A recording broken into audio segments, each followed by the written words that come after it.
نجیب زدران د 150 منډو په طوفاني لوبه بوس ته ستره بریا ورکړه. د اتلولۍ تاج که د کور میدان برلسی بنګلور او ګجرات نن په ستره پایلوبه کې. د راشد خان نشتوالی د افغان ځوان توپ اچوونکو لپاره ستر فرصت او سخت ازموینه. او عرفات منحاس په تاریخي لومړۍ لوبه استرالیا حیرانه کړه. پاکستان بریا خپله کړې.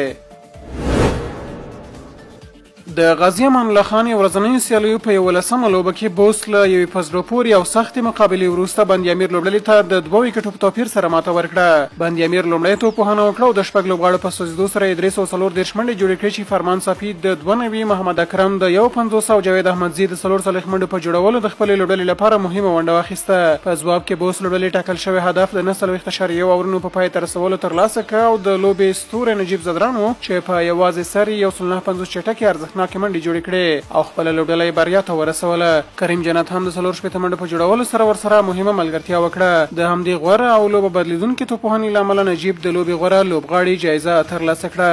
د ډولو دا چې نن هم په دې سیالیو کې 2 لوبې ترسره کیږي.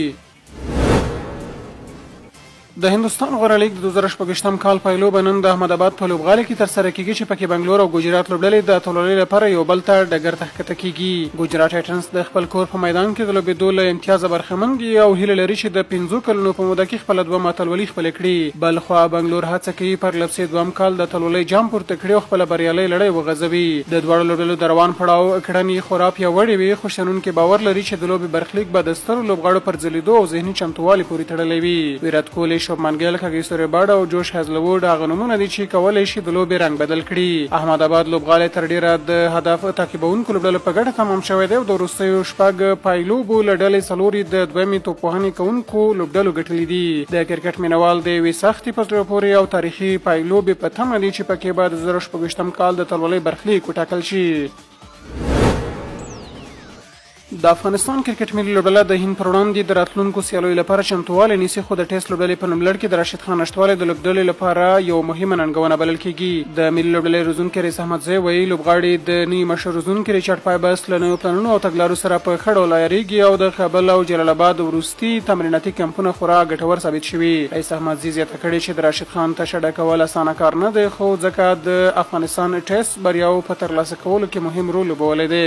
نوړي باور څرګند کړی دی چې قیس احمد، شرف الدین اشراف او ننګیال خروټي کافي وړتیا لري چې د سپین توپچواني مسؤلیت په غاړه واخلي. هغه ویلي د راشد خان نشتوالی به ځوانو لوبغاړو ته د خپل استعداد ښودلو یو ښه فرصت واوسیږي او ورسره به د قوي هندۍ لوبډلې پر وړاندې د سخت فشار او لوبې ازموینې سره هم مخ وي. هیله د افغانستان د خپلو ځوانو توپچوونکو په مټ د راشد خان نشتوالی جبران او د هند پر وړاندې سیالیو کې غوره پایلې ترلاسه کړي.